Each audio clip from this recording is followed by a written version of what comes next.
The Life of Dwight L. Moody. Chapter 29.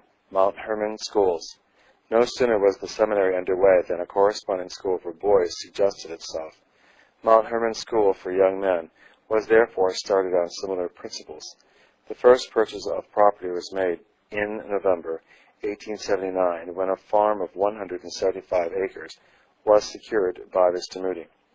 When, a little later, Mr. Hiram Camp of New Haven, Connecticut, agreed to contribute $25,000, some adjoining land was bought, and the school started with an estate of about 275 acres and 2 farmhouses. At Mr. Camp's suggestion, the name Mount Hermon was adopted, for there the Lord commanded the blessing, even life forevermore. Psalms 133, verse 3. The first boys arrived at the school on May 4th, 1881.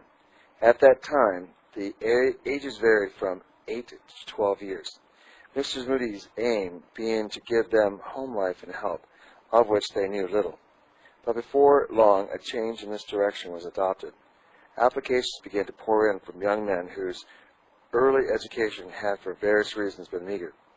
3 years later, believing that younger boys had more opportunities to secure schooling elsewhere than the older class of applicants, and realizing that too wide a range in age would not be feasible from the viewpoint of discipline, the age limit was raised, and it was decided to accept no applicants under the age of 16.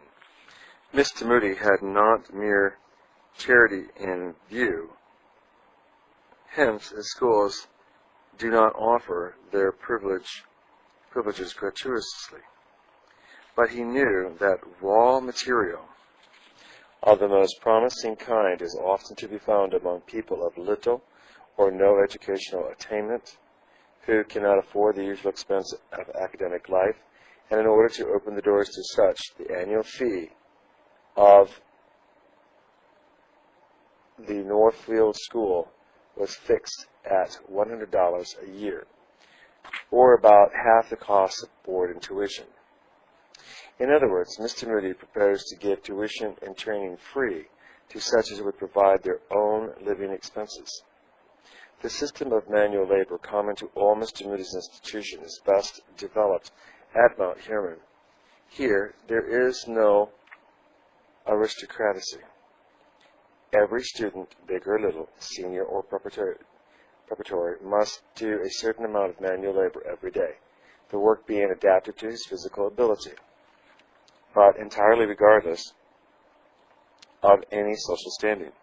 This alone is enough to keep away that class of young men who go to school for fun and not for work, and the proportion of those who have already formed a strong purpose in life and who really mean business is correspondingly large. Each student is marked according to his faithfulness and efficiency in this department. Thus, a basis for the estimation of character is afforded, which Mr. Moody and the teachers have regarded as valuable as that of the classroom. That there is little chance for loafers may be judged by a glance at a sample of the daily program, which is toiled out by the bells, which remind the students of the remorseless flight of time and opportunity. 6 a.m. Rising bell rings. 6:15. The officer of the floor, a student, makes a tour of the rooms to make sure that no one has forgotten to get up. 6:30 to 6:50. Silent time for private devotions. 7 o'clock. Breakfast, after which beds are made, rooms are cleaned, etc. 7:40 to 11:50. Study and recreation period. 11:55, chapel exercises lasting about half an hour. 12:30, dinner. 1:20 to 3:20, work time. 3:20 to 4:30, study or other school duties. 4:30 to 6, recreation. 6, supper, evening devotions being held just before the meal. 7 to 9:30, study hours. 9:30 to 10, evening silent time. 10, lights out and inspection by the floor officer. The school remains in continuous session. the calendar year being divided into 3 terms of 4 months each. Under this system, the school plant is in use in the summer, when expenses are at a minimum. The regular intellectual routine of schoolwork is adapted in an extraordinary degree to the individual needs of the pupil. Some, who have had early advantages, prepare for college, or take a thorough course in English branches, adding in each case a course in Bible study. Other men, well on in years, who have been deprived of earlier advantages and have a large knowledge of life and wider acquaintances with the Scriptures, struggle with the multiplication table and knit their brows over the grammatical structure of simple sentences. The preparatory course provides instruction in the elementary branches. The classical course of 4 years gives adequate preparation for admission to any college, and the school certificate admits without examination to many well-known colleges. The scientific course affords preparation for the best schools of technology or secure a good practical education for those who go to no higher institution. An elective course is offered to those whose circumstances demand more freedom in the choice of studies than the other courses allow. 3 societies have been organized for the purpose of debating and other literary work. Friendly rivalry runs high between these societies in the contest of numerous prizes offered by the school. Great importance is attached to the spiritual discipline of the student, and in this, the home life and the various dormitories is a most important factor. Intercourse with others teaches them to live peaceably and unselfishly. Ambulatories of character are smooth and softened, and lessons in forbearance and patience are daily learned. Lessons not noted in the catalogs, but as important as mental culture in the preparation of a useful career. At Northfield and Mount Hermon, chapel and silent time are part of the day's program. Mr. Moody said often that no infidel had any right to partake in the advantages of the school, knowing that its declared purpose is Christian. Though many who are not Christians are accepted as students, a sincere effort is made to lead them all to Christ, and a very small percentage leaves unconverted. But forcing in this matter is never allowed. One immediate result of this happy life is a happy, contented feeling among the students. Visitors are constantly impressed with the evident unity and cheerfulness of the school. The Mount Hermon Church directs the Christian activities of the students. This church is homed in Memorial Chapel, the last building added to the school plant before Mr. Moody's decease. The chapel is built upon a providence that he playfully called Temptation Hill, hinting that some friend might be tempted to give the money necessary to erect the chapel. But as the hint had not been taken, the 60th anniversary of his birthday, 1897, was made the occasion of an effort to provide this much-needed building, which it was presumed would give him as much happiness as any present made to him personally. Accordingly, the funds necessary were raised in England and America by the volunteer contribution of friends who wished to share in this tribute of love and gratitude. Reverend F.B. Meyer of London and H.M. Moore of Boston were responsible for the suggestion and its consummation. This commodious chapel has seating capacity for 1,000, although built expressly as a memorial of Mr. Moody's 60th birthday. He would not allow this fact to be mentioned on the bronze tablet in the vestibule, which reads as follows. This chapel was erected by the united contributions of Christian friends in Great Britain and the United States for the glory of God and to be the perpetual witness to the unity and the service of Christ. In both these Northfield schools, the end in view has been to impart knowledge, not so much as an accomplishment, but as a means of making men and women more serviceable to society. While the common and even the advanced courses of academic work have all received through recognition, it is the Bible that takes preeminence as the real source of spiritual education. Every course includes Bible training, and in both the Northfield Seminary for the young women and the Mount Hermon School for young men, each of the 800 students receive Bible instruction twice a week. In the 20th years that has elapsed since these two schools were first established, nearly 6,000 students have felt the influence of the work, and hundreds have given their time and talent to the proclamation of the gospel they heard at Northfield. Others have entered various occupations where their quiet influence is doubtlessly felt at home or in business. Reverend Alexander McGuffin of Brooklyn, a former student in the school, thus writes of the spirit of the place, which he terms hermology. I went to Mount Hermon as a mere boy without any particular aim in life or any serious religious convictions. There I came upon a species of Christianity altogether new to me, and an educational training tempered by an earnest religious spirit. One did not study merely for learning's sake, nor was one religious merely for religion's sake. A great purpose was constantly held up, towards which we boy learners were to struggle, and pure motives were incalculable as the ever-present power of our lives. We were taught that the present was the means, and the future the end, that in the future dwelt God and humanity, and that our work would have to do with them. The great need of the Eternal One was the cry of his heart for the world, and the great need of man was his undefined longing for God. The italicized words in the vocabulary of God we were taught are the world and redemption.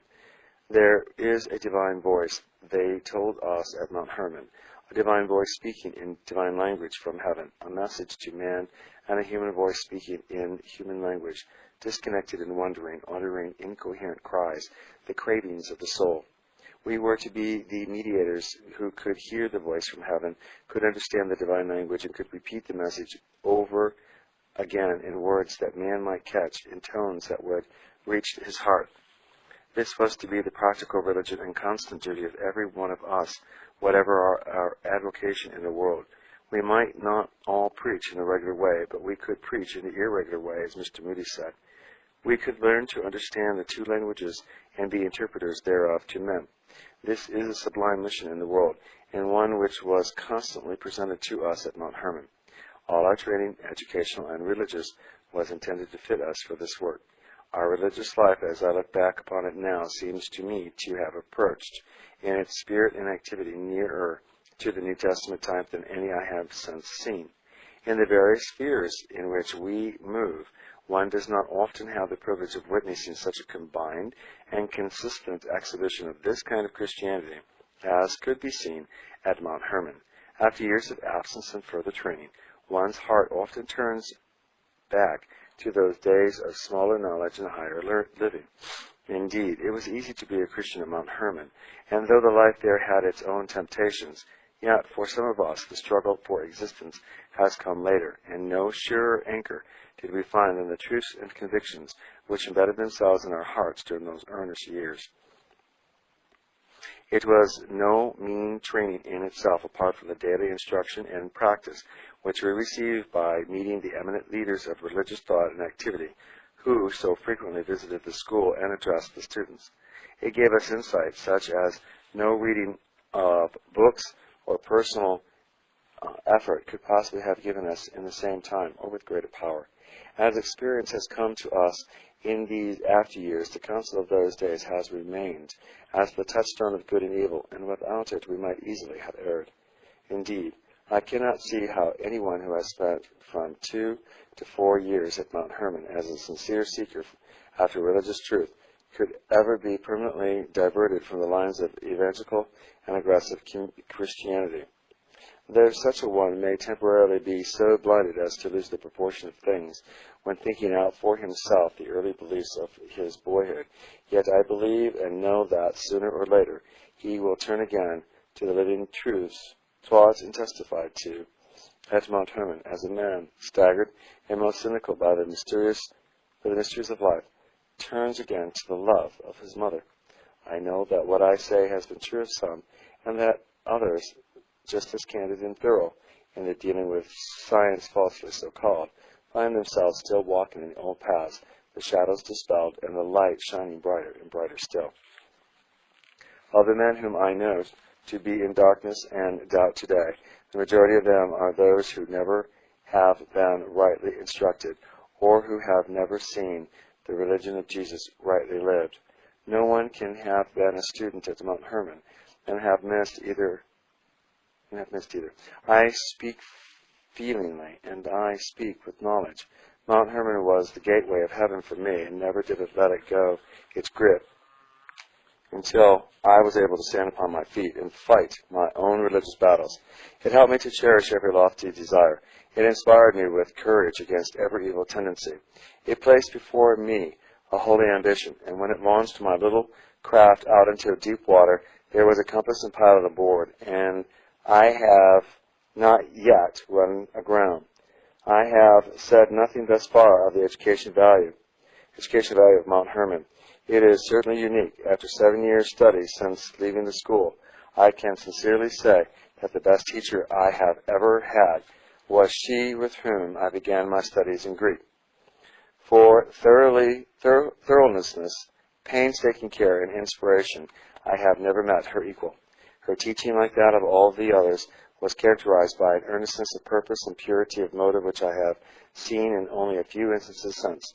Teaching was regarded at Mount Hermon as a sacred privilege, and was pursued in that spirit which marks sincere religious service.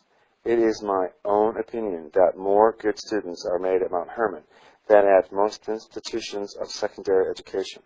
It was not a matter of surprise to those who knew the school, though it was astonishing to some who did not know it, that 2 of its graduates were the only members of a freshman class in one of the 3 great colleges of the East, who were first honor men in every subject.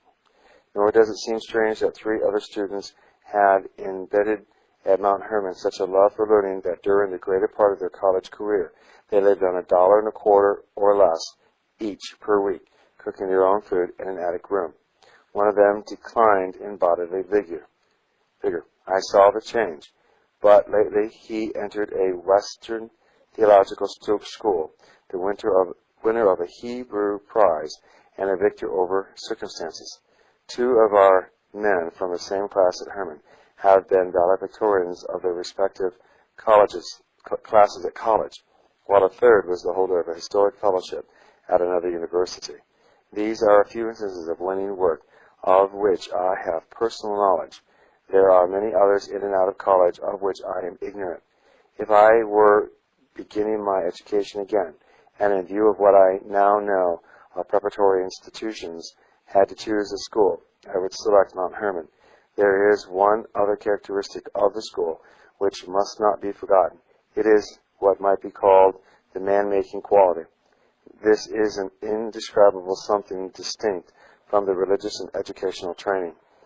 There is a sturdiness cultivated there which one feels every day, and which soon works itself into the fiber of every student who enters into the spirit of the place. There is a democratic independency rampant, which is bound to affect the most indolent. The school is not for rich men's sons. They have no right there. There can be no aristocratic of wealth. Every student knows that he must carve out of his own future, and that the other fellow is doing the same.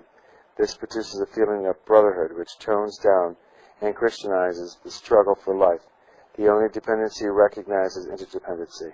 The only qualities which give leadership are goodness, grit, and skill. Words do not account, but accomplishment.